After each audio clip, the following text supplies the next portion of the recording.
essa questão da confiança não é para que você fique com a imagem de bonzinho ou para que você fique com a imagem de boazinha. Porque essa questão de se preocupar, como quem está chegando aqui agora, como eu disse no início, se preocupar com quem vai lhe considerar bonzinho ou malzinho. Aqui quem fala é Rômulo Frota.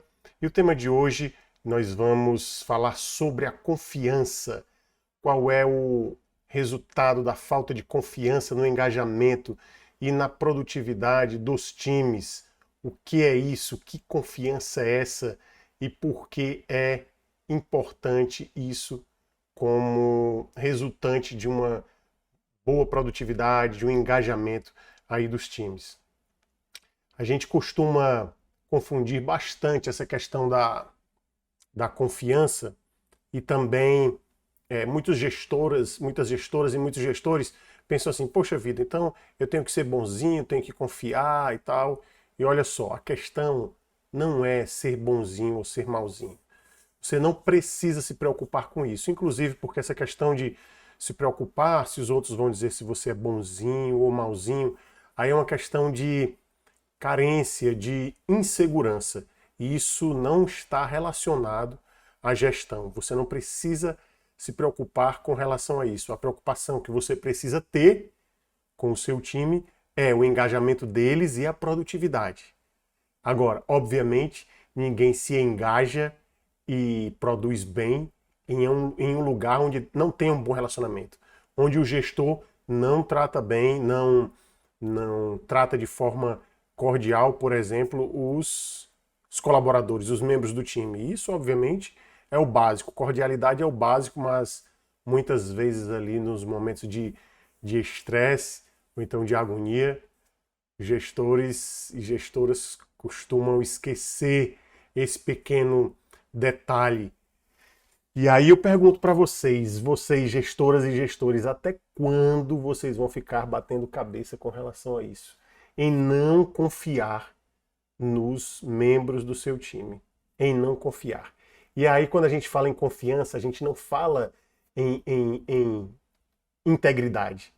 Não é a questão de você confiar no membro do seu time ou deixar de confiar porque ele ou ela é íntegro ou não. Essa questão de integridade ela é a básica. Como é que você vai ter alguém no seu time que você acredita que não é íntegro?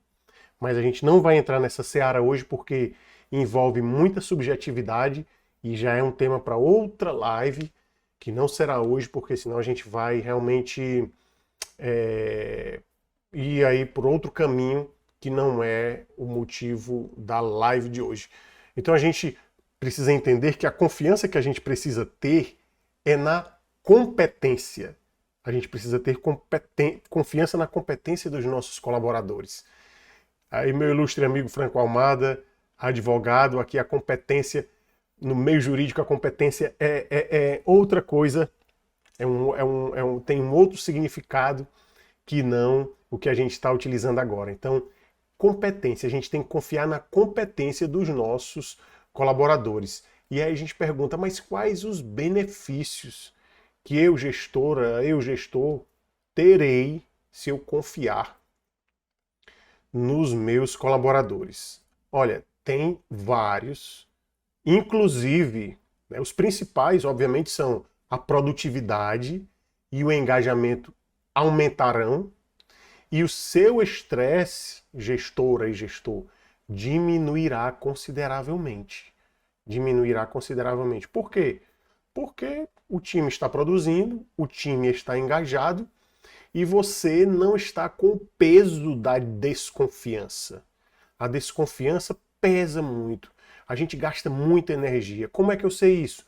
Porque durante um tempo, no início, eu não confiava também. Eu não confiava na competência dos meus colaboradores. Eu não confiava. E essa desconfiança, como a gente ressaltou aqui desde o início, foi a que eu estou ressaltando para vocês. Não foi a competência, a crença ou a desconfiança, a confiança na integridade da pessoa. Não. Todos os meus colaboradores até agora, graças a Deus, todos íntegros, e com relação a isso não tenho o que falar, mas com relação às habilidades, a conhecimento, habilidade e atitude, eu no início não confiava. Isso me trazia muito desgaste de energia desnecessário, porque a gente investe energia nisso, em tentar confiar, e a gente fica oscilando. Confio, desconfio, confio e desconfio. E isso gera um desgaste de energia muito grande, porque é um investimento desnecessário e só retroalimenta o cansaço. Então, quem tem filho pequeno aqui, lembra aí como é quando a gente acredita ou espera que o filho ou a filha, quando são pequenos, ali por volta de 5, 6, 7 anos, vão fazer uma determinada atividade. Vamos botar aqui 5 anos, que é uma idade aí que está numa fase que encaixa bem nessa que eu estou falando agora. Você pede ou acredita que a criança vai fazer determinada coisa e se você não confiar que ela fez, o que é que vai acontecer? Você vai lá e acaba, muitas vezes, antes de ela fazer, porque ela não fez no tempo que você pediu, a criança demorou um pouquinho a mais na sua visão e você vai e faz antes dela. Na próxima vez, você pede de novo, espera que a criança faça, mas fica naquela dúvida, poxa vida, será que novamente ela não vai fazer? Será que novamente ela não vai fazer? Não, eu vou lá para ver se ela fez. E eu vou logo para me prevenir, eu vou logo fazer no lugar da minha filha ou do meu filho. E vai lá e faz de novo. O que é que acontece? Você deixa a criança já acostumada a você delegar uma atividade, vamos usar aqui a expressão delegar, mas com relação ao filho, você pedir uma atividade e você mesmo ir fazer. Por quê? Porque o seu filho ou a sua filha já sabe que você pede e espera em uma velocidade que não é a dele ou a dela. E sabe que você vai lá, pai ou mãe, vai lá e vai fazer pelo filho ou pela filha, porque em algumas ocasiões envolve algum perigo, alguma coisa, sei lá, desligar algo que se passar muito tempo vai, sei lá, queimada, algum curto. Eu sei que esse exemplo foi até um pouco infeliz, porque eletricidade a gente não confia em criança, mas dei um desconto aí, é porque foi o que me veio à mente agora. Mas tem outras situações bem fáceis aí de quem é pai e mãe vislumbrar aí nesse momento. Então a gente vai e faz pela criança. E a criança já sabe que ali a gente depois, posteriormente, vai pedir e vai fazer. Aqui em casa, por exemplo. Aqui em casa, Rafael tem 7 anos e às vezes meu filho tem 7 anos e eu combino alguma coisa com ele e a gente já delimitou aqui se, independente do combinado, se ele der motivos, que não se comportar e tal, não der motivos, pode ser que esse combinado não se cumpra. E às vezes ele faz algumas atitudes que aí a gente descumpre o combinado, eu digo, olha, não vai dar certo para fazer porque você descumpriu, tal. Mas aí depois, no dia seguinte, esse combinado, vamos dizer que era um dia seguinte ou 2 dias depois, ele investe ali emocionalmente, é o melhor filho do mundo e tal, e chega manhoso ali, chega jeitoso, né? Chega com um jeito danado e acaba convencendo algumas vezes, não sempre, mas algumas vezes realmente acaba convencendo e agora nem tanto porque eu já saquei a estratégia dele e aí já não me pega mais como me pegava antes. Mas quando eu cumpria, né, voltava atrás e cumpria o combinado que eu já tinha dito que não ia cumprir, ele chegava para mim e dizia: papai, você disse que não ia cumprir, né? Não ia fazer isso, né? E fez, né? Então, quer dizer, eles percebem, o ser humano em si percebe isso. E porque você pode até estar pensando, poxa vida, tá comparando os colaboradores, os membros do time com crianças. Olha só, quando a gente estuda Winnicott, Donald Winnicott, que é um psicanalista voltado para essa área da psicanálise infantil, a gente observa realmente que muitos comportamentos adultos são herdados ainda do comportamento de criança. Quando eu comecei a estudar o Winnicott, eu vislumbrava ali como era interessante essa relação que nós adultos temos, de certa forma, ainda com o comportamento infantil. Muitos adultos guardam realmente essa característica. E nesse caso, eu nem digo que é um comportamento infantil, não. É um comportamento humano que vai desde a infância até a fase adulta. Agora, outros casos que em outras lives a gente vai abordar, realmente nós seres humanos temos em determinadas circunstâncias comportamentos realmente bem infantis mesmo. E não querendo dizer aqui que ser infantil é negativo ou positivo, mas temos realmente isso. Então, muitas vezes a gente acaba, assim como nessa comparação, que eu dei essa comparação dos filhos, com os colaboradores, como é que a gente faz? A gente delega uma atividade, pode ser que a gente não confie que aquela atividade vá ser feita com tanta competência como a gente espera, e a gente acaba também, algumas vezes, fazendo pelo colaborador. Muitos gestores cometem vão por esse caminho, vamos dizer assim, que a gente chama de delegação reversa. Muitas vezes a gente delega, às vezes é o colaborador, o membro do time que traz de volta a atividade por algum motivo, ou então às vezes a gente mesmo indiretamente pega aquela atividade porque não confia na capacidade do membro do time. Olha só, eu tinha um colaborador, uma época, olha que coisa interessante. A gente sabe que todo novo membro do time, a gente precisa treinar, a gente precisa realmente investir um tempo ali nesse treinamento, porque está aprendendo recentemente as atividades do departamento, do setor, da empresa, seja onde for, e a gente precisa realmente investir um tempo. Ou você líder, você gestora ou gestor, ou então alguém que você vá delegar para fazer aquilo. Mas muitos gestores se ocupam dessa missão porque tem essa questão, essa dificuldade de confiança, essa dificuldade de confiança, ela não afeta só em uma área, ela se ramifica por várias áreas. E tem gente que vai até realmente aos extremos, até de forma patológica, que a gente vai em uma ou outra live abordar isso também, quando é patológico.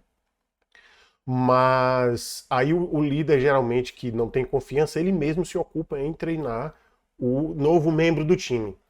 E aí vai investir um tempo e tal, e vai. Realmente aquele gambito do rei, né? Gambito da rainha, que vai sacrificar ali um tempo para ter um benefício depois para ele, né? Na cabeça dele, porque só ele pode treinar quando ele não confia em outro para treinar. Aí o que acontece? Uma época, tinha um colaborador que, quando chegou lá no nosso setor, e cada um de nós dava essa cota de treinamento para ele. E eu observava que, na maioria das vezes, essa cota de treinamento essa demanda vinha para mim. E eu esclarecia, obviamente, mas eu percebi que, a partir de determinado ponto, ele começava a me mostrar tudo o que fazia, todas as atividades que fazia. Era como se parecia que precisava do meu endosso, né, do meu aceite, da minha confirmação de que ele estava fazendo o serviço, a atividade da forma que era para fazer. E eu percebi que, na maioria das vezes, eu acabava entrando na atividade, ainda que eu não fizesse, mas eu entrava muito na atividade. E quando eu entrava muito na atividade, eu percebia que a participação dele não era tão ativa. E não era má intenção dele, não. Esses mecanismos acontecem de forma natural, não foi a intenção negativa dele, não, muito pelo contrário. Talvez a minha cota de participação, né, a minha intenção, a minha ação ali tenha sido até demais. Mas eu percebi isso e, a partir de um determinado momento, eu disse, olha, não precisa, as coisas que você já aprendeu, não precisa me reportar o que você está fazendo com relação às informações que você já obteve. Eu confio plenamente no time, então realmente não precisa. E aí, dali para frente, é que a borboleta voou, vamos dizer assim, né? Naquela metáfora que a gente fez na terça-feira, com relação ao casulo, quem não viu aqui, que não viu na live na terça-feira, a gente falou de uma metáfora de uma historinha de uma criança que chegou num casulo de borboleta. Ela tinha visto uma borboleta nascendo, né, saindo do casulo, ela viu como é que funcionava o casulo ali se mexendo, ela se debatendo ali dentro do casulo, até conseguir sair com muita dificuldade do casulo e para depois voar.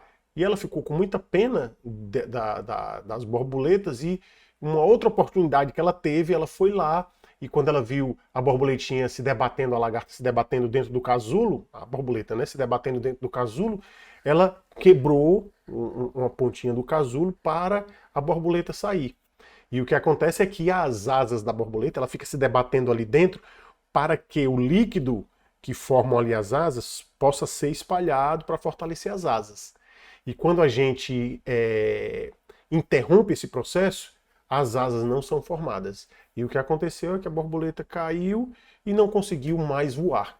Então a gente tem que ter essa mentalidade de que se a gente não confiar, a gente vai também estar prejudicando o aperfeiçoamento do nosso time. E claro que tem as exceções, e nós vamos chegar nas exceções. É óbvio que tem determinadas situações que não vale. O risco é muito alto de você confiar que a execução de um terceiro ou de um segundo vá ser da forma como deve ser feita. E às vezes, dependendo da atividade, não vale o risco, mas nós vamos chegar lá.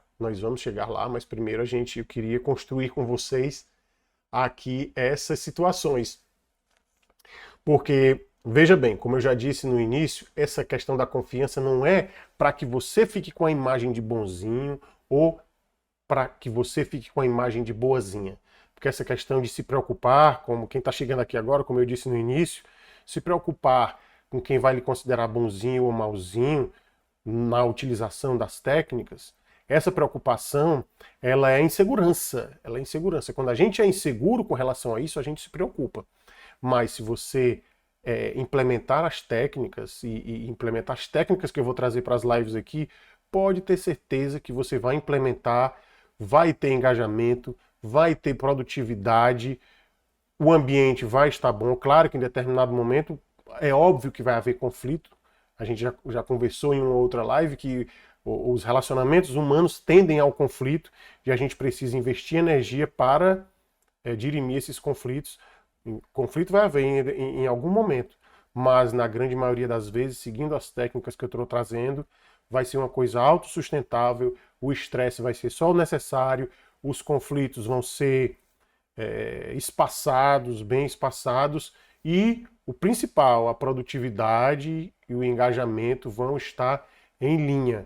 E é muito satisfatório, e olhe, é satisfatório não só para o gestor, quero que vocês entendam muito bem isso. Não é só satisfatório para o gestor quando o time está engajado e produzindo bem. É satisfatório para todo mundo. Não só para o gestor, mas para o time também. O time se sente bem quando ele está engajado e produzindo.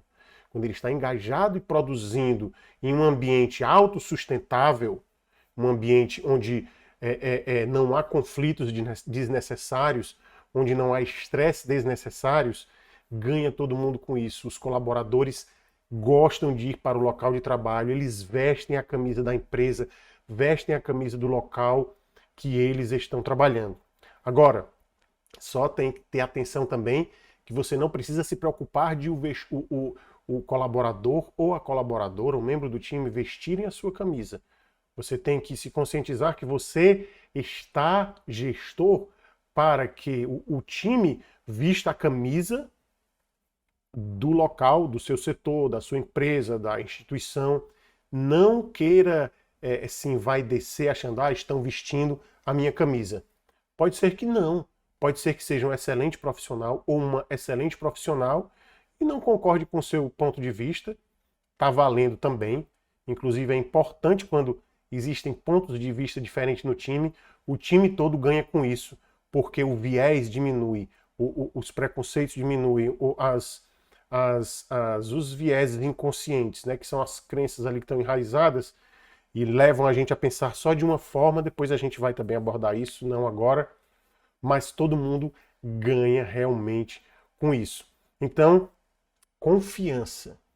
Mas como é que a gente faz para que eu confie nos membros do meu time? Ó, a gente tem o seguinte costume de acreditar que só a mãe da gente tem filho inteligente, né? Acontece isso aí com vocês também? Levanta a mãozinha aí. Levanta a mãozinha. Quem acredita nisso daí? A gente acha que, o ser humano acha que só a mãe da gente tem filho inteligente. Mas não. Todas as mães têm filhos também inteligentes. Então, a gente acha que às vezes fazer de conta que confia vai gerar confiança. Porque é o seguinte, para eu confiar em alguém, veja se faz sentido para vocês. Para eu confiar em alguém, aquela pessoa precisa me dar motivos para que eu confie nela. Faz sentido para vocês? Faz sentido? Para eu confiar, por exemplo, boa noite Neuza, boa noite Michele. Para eu confiar, por exemplo, na Neuza, ela precisa me dar motivos para que eu confie nela. Confere? Faz sentido?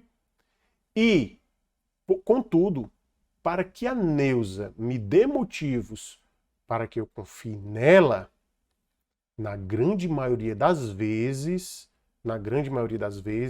isso não é negativo nem é positivo, apenas é o que é. Na maioria das vezes, as pessoas, para darem motivos para a gente confiar nelas, elas precisam também que nós vamos dar motivos, vamos confiar nelas. Nós vamos dar provas de que nós confiamos nela. Então, é como aquela velha história, não é um jogo de tênis onde cada um joga a bola para acertar em um lugar da quadra onde o outro não consegue pegar a bola. Não. É como se fosse um jogo de frescobol, que cada um joga a bola para acertar lá na outra raquete e o outro que pega a bola lá também devolve no intuito de acertar na minha raquete, para que o jogo continue por mais tempo. Então, para que a gente confie no outro, a gente só confia, falo teoricamente, falo na maioria das vezes, em uma relação natural. Para a gente confiar, nós precisamos que a pessoa nos dê motivos para que a gente confie. Porém, para que a pessoa nos dê motivos para que a gente confie, nós também precisamos dar motivo para aquela pessoa que ela pode confiar na gente, E esse sistema de confiança, você gestora, você gestor, só tem a ganhar com isso. Porque a pessoa vai conseguir ficar mais engajada, vai se sentir mais valorizada, vai produzir melhor, porque vai se desenvolver melhor. É tipo assim, eu confio que o Rômulo confia em mim, então, baseado nessa confiança, eu vou desenvolver o meu trabalho para, como é que eu posso dizer, homenagear fazer jus a essa confiança que eu recebi do Rômulo. Então, as pessoas se sentem valorizadas com isso. As pessoas se sentem valorizadas. Eu lembro quando eu comecei na gestão, logo no início eu tinha herdado um comportamento que era uma tradição, que era tudo vinha para mim para eu revisar e aí endossar o andamento das coisas. E chegou um momento que aquilo já se conflitava com o que eu já vinha estudando e não é que era certo ou errado essa tradição que eu tinha herdado. Apenas era o que era e nada de errado, apenas era o que era. Mas conflitava com o que eu vinha estudando e com o que eu pensava realmente a nível de produtividade, de não ter retrabalho. E a partir de um determinado momento eu disse, não, eu não vou mais revisar isso. Eu confio nessas pessoas que eu estou aqui, porque não faz sentido acreditar que está num time se você não acredita nas pessoas. E a partir desse determinado momento eu não acompanhei mais essas atividades. Mas aí você me pergunta, Rômulo, mas e no caso de eu não conseguir confiar na pessoa? Não confio porque a pessoa não inspira confiança. Eu digo para você, eu repito o que eu falei há alguns minutos atrás. Você precisa demonstrar também, precisa primeiro vencer essa barreira, e nós vamos trazer depois um roteiro para isso, estratégias para isso, porque de uma hora para outra realmente é complicado, porque você já vem em um processo de desconfiança. Essa desconfiança já foi enraizada, já foi trabalhada, já foi lapidada, já faz parte de você, está cheio de crenças, de valores que lhe levam a ter essa desconfiança. Você precisa, para algumas atividades de gestão, para alguns aspectos de gestão, é essencial a questão da inteligência emocional. Para outras, não. Para outras técnicas que a gente usa em liderança, para outras formas, existem outras formas de gerar engajamento e produtividade do time, em um outro aspecto, que não necessitam de inteligência emocional, mas esse exclusivamente, não exclusivamente, porque tem outros que precisam, mas esse é um dos que realmente necessitam. Se você não tem essa questão da confiança, vai precisar desenvolver a inteligência emocional, que também não é coisa de outro mundo, dá para fazer isso, qualquer pessoa consegue fazer isso. A gente vai trazer depois técnicas de inteligência emocional, mas para agora, para esse momento, qual é uma das estratégias que eu posso dizer para você? Demonstre que você está pelo menos tentando confiar. Não, como é que eu posso dizer? Não finja que está confiando. Não finja que está confiando, porque a pessoa vai perceber. Mesmo que a pessoa não diga, ela vai perceber.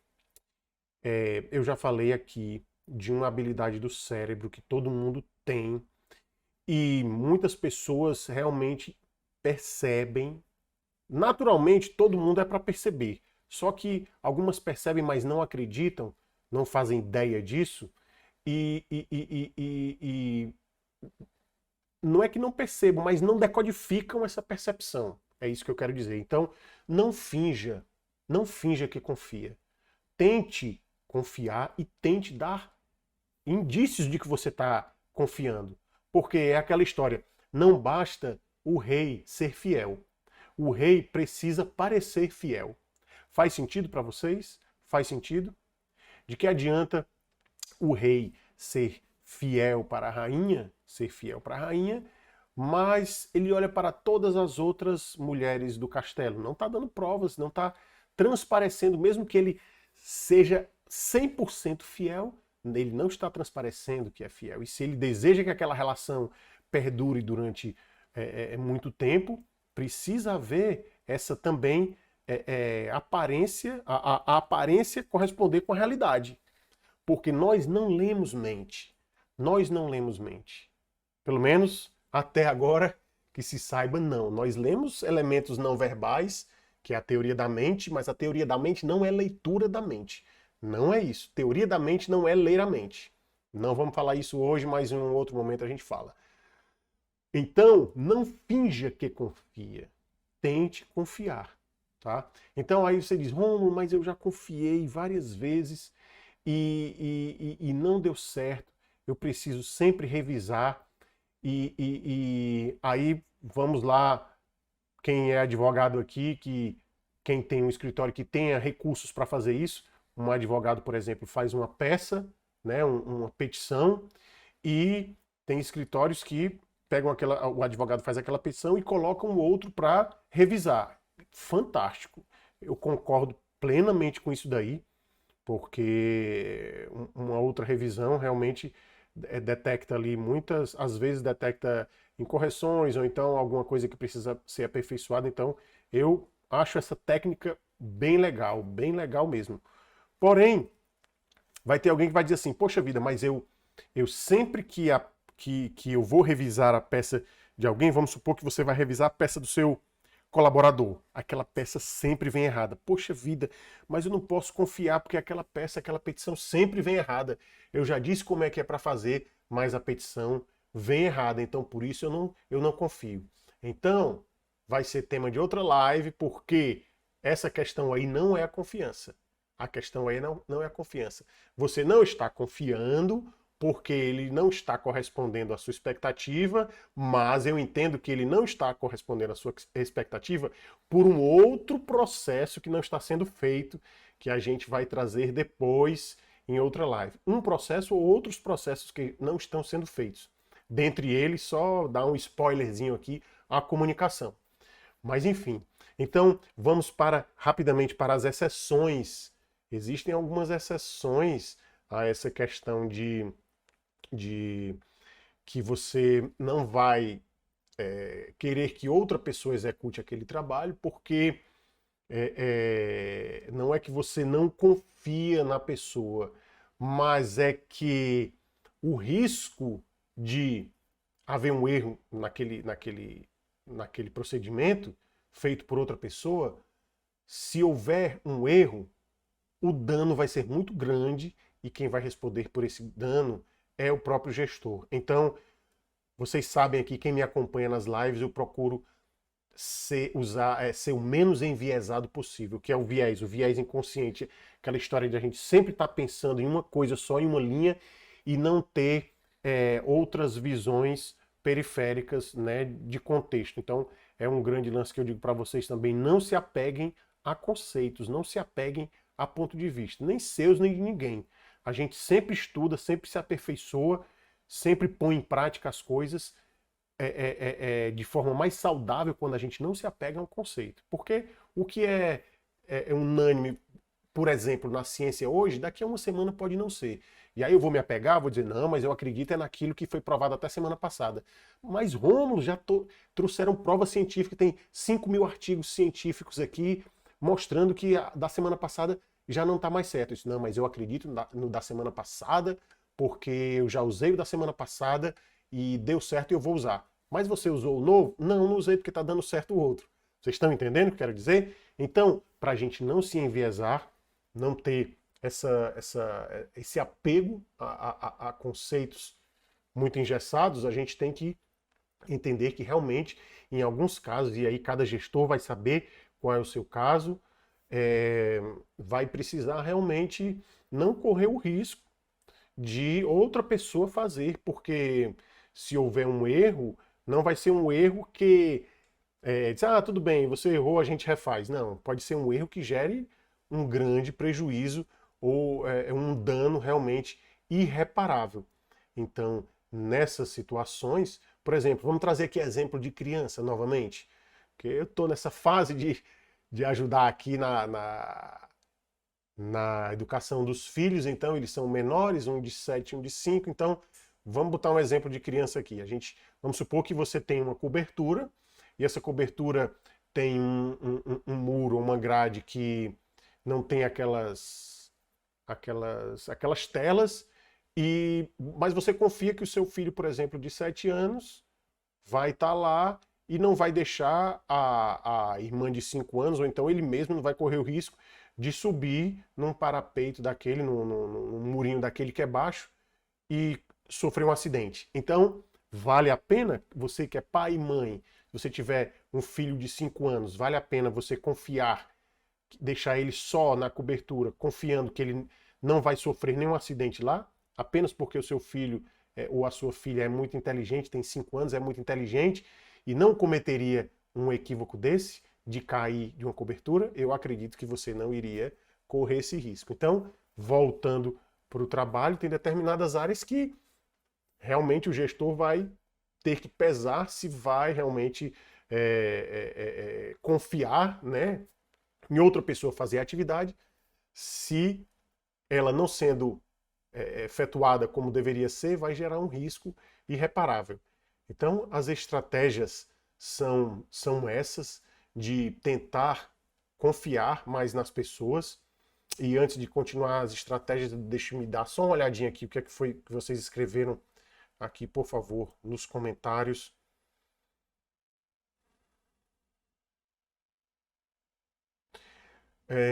A Michelle colocou, para se conquistar a confiança de alguém é muito difícil, mas para perder é um piscar de olhos. Uma atitude errada já era.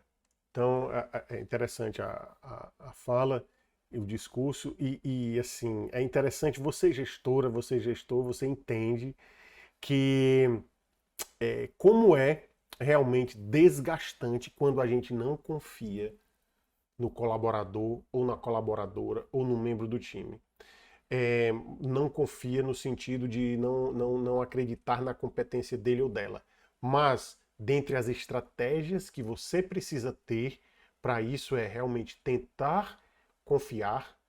Se você não está conseguindo confiar, você vai ter que desenvolver, implementar as estratégias de inteligência emocional para começar a confiar no desenvolvimento do seu time, mas sabendo também, precisa ficar claro isso, que se, mesmo você confiando,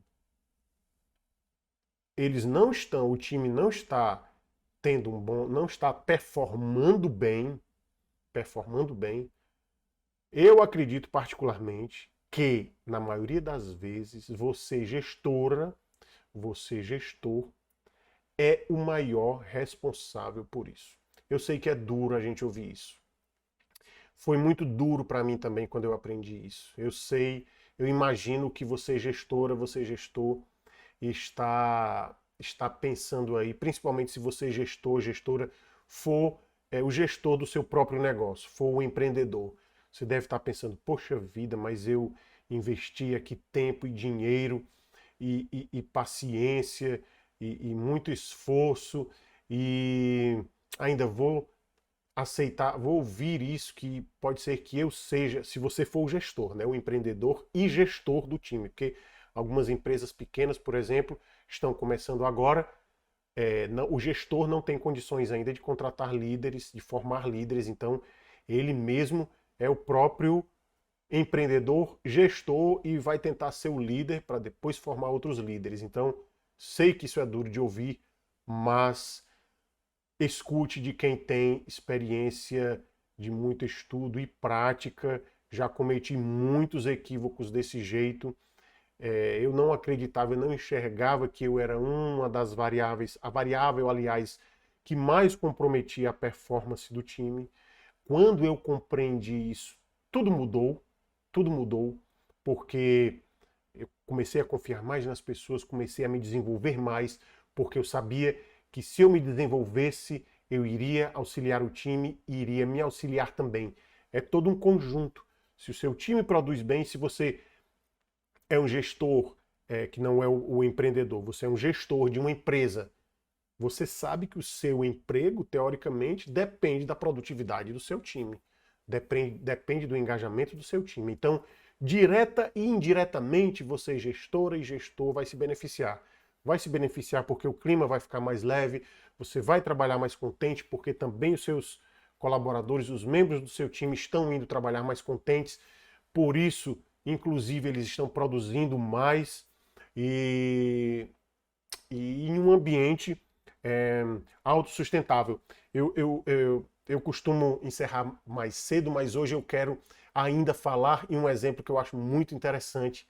Vejam bem, eu tinha um colaborador que, em uma determinada época, eu estava estudando uma coisa, um tema lá muito relacionado a essa questão de bem-estar do time, porque é mais do que comprovado, isso já é batido demais, já tem milhares de artigos científicos nisso. Isso é básico. Se o time trabalha em um ambiente de bem-estar, valorizado, enfim, tem vários aspectos aí, mas generalizando, se o time trabalha em um ambiente de bem-estar, inevitavelmente ele vai produzir mais e melhor. Então eu trouxe esses conceitos, eu trouxe esses estudos e um colaborador meu muito inteligente, inteligentíssimo, disse para mim, sim, mas aí você está trazendo isso, não é pelo bem-estar do time, é pela produtividade, não é verdade?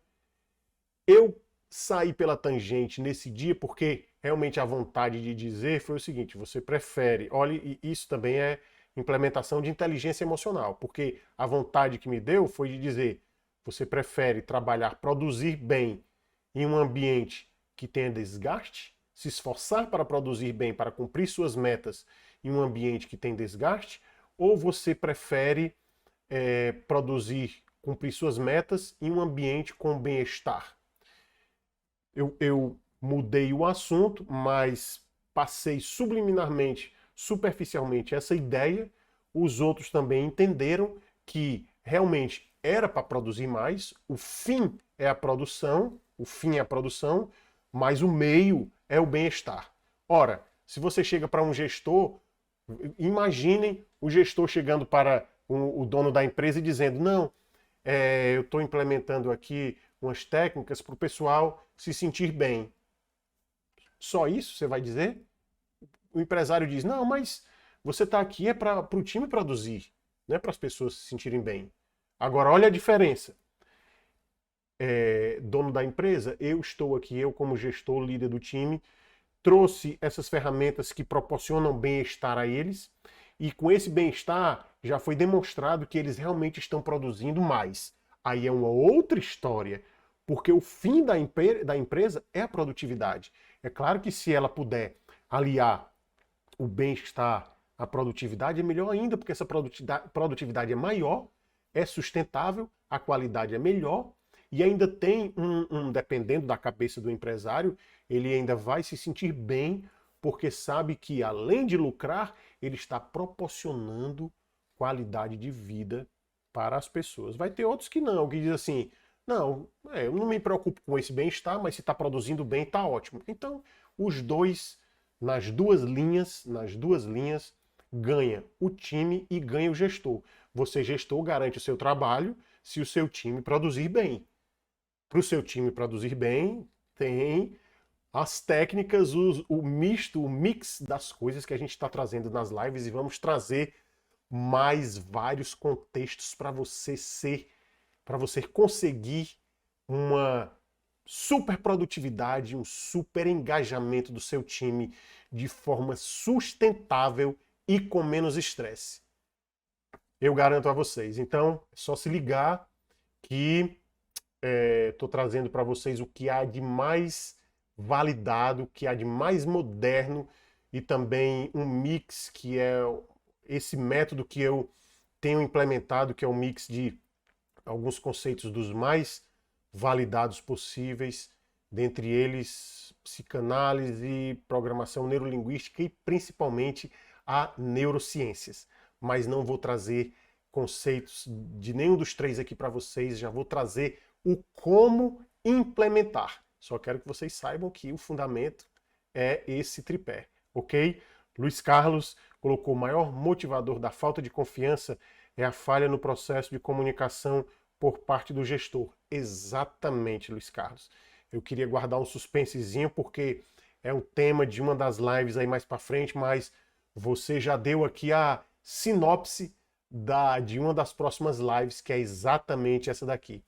Luiz Carlos, um grande gestor, é meu amigo e é um grande gestor, já foi também da área de tecnologia, da informação, então essa questão dos processos de comunicação, ele há muito tempo tem isso muito bem alinhado, então isso para ele aqui realmente ele já domina essa questão do processo de comunicação.